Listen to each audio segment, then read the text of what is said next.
Hello, hello. Today I want to speak a little bit more about the topic in Neurographica, the theme that we work with, and how to actually say it, how to write it down, how to formulate it to get the best results. And I'm going to start with saying that there is no perfect way.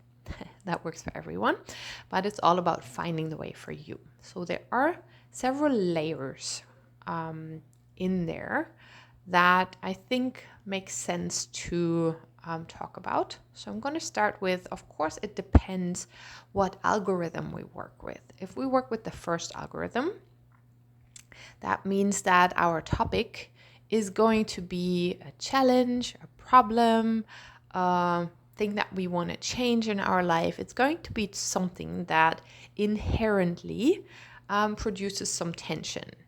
And here, Pavel Piskaryov, the founder of Neurographica, actually says we just name it. And I think that can be a way to do it in every single algorithm. We just name the thing.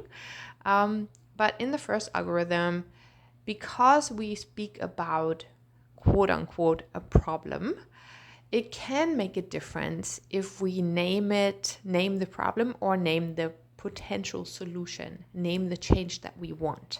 So you can think of that. What am I naming? And then, of course, you can also ask a question, for example. This is something that I sometimes really like to work with. And I invite my students to experiment with, to name the things in different ways. So if I, for example, want to change my job, a topic that maybe some people might have, I can name it as my job sucks. I hate my job.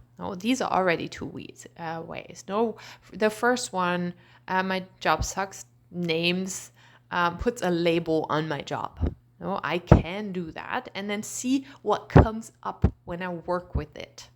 I can also go from myself and say, I don't like my job. I want to change my job. So this is really where I'm already naming myself, for example. So I believe that this makes a difference. For Pavel, this would be like job. You can also just say job and then feel whatever comes up with that. And the reason why I think for him, naming just the very general word can be enough is because he always does the writing 2 minutes exercise. This is an exercise that we do, especially before the algorithm 1, the algorithm for removing limitations, drawings, is we sit down, put a timer for 2 minutes and just brain dump. I'm going to say whatever comes up when we think of, when I think of job, then maybe something like that comes up. Oh, my job's like boring, or like I really don't like to get up early, or whatever comes up. And this is how we activate the neural pathways that are connected to this keyword job. So that's why sometimes it can be enough to just name it, but then we also do the other step of working with this keyword. Now, when I name it in a different way, that can have different effects.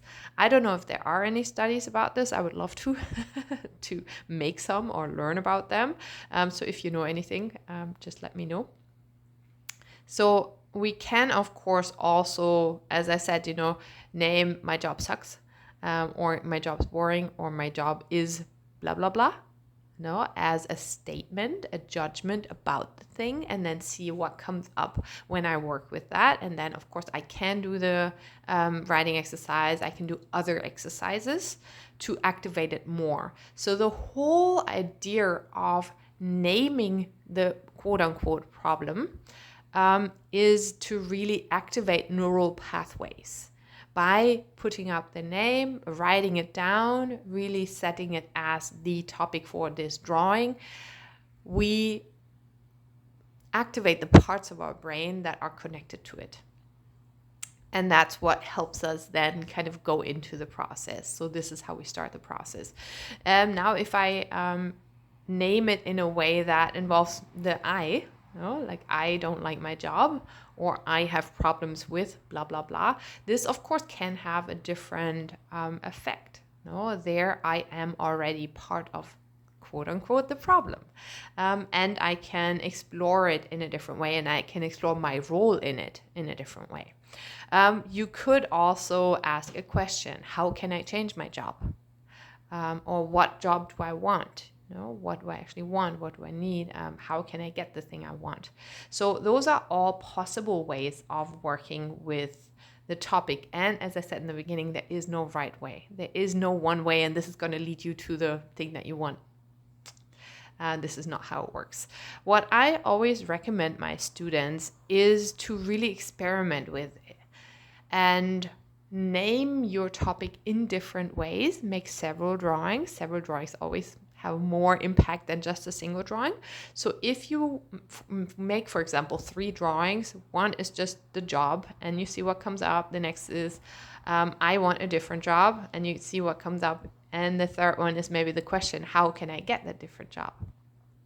Then you can see how these different layers activate different parts of you. And you may find that, there are different results. I would love to know. So this is really an invitation into exploring this for yourself. Now, the other layer that's in that is that we can, of course, also work with other algorithms. And there, again, in my point of view, it can make a difference, especially in algorithm 2, which is an algorithm where we work with constructing our reality with the help of art. We can translate the topic really piece by piece into the drawing. So if I say, I want a different job, or I want a job that gives me time to play, or I want money but not work. This will lead into different drawings, into different compositions. So here we can work with the topics in different ways. So it's really also about kind of where we step in that may determine the way we formulate and say and write down the topic. Another thing that I always recommend my students do is refining the topic. So really, again, checking with several drawings. Like when I draw this with just the title job, what comes out? What do I learn about the job, or like my relationship to the job? And then see how you can say that as a topic. And you may see that the first drawing is a catharsis, the second drawing is something else. So it can also inform the algorithm that we work with. So sometimes people ask me, how do I choose which algorithm to work with? So the topic can really help you determine that. But I guess this is a whole nother topic. So I'm going to stop it here. And I would love to know if you have experimented with saying your topics in different ways and what you have experienced there. Does it make a difference for you how you say it? And of course, if you have other questions, just let me know and we'll talk more.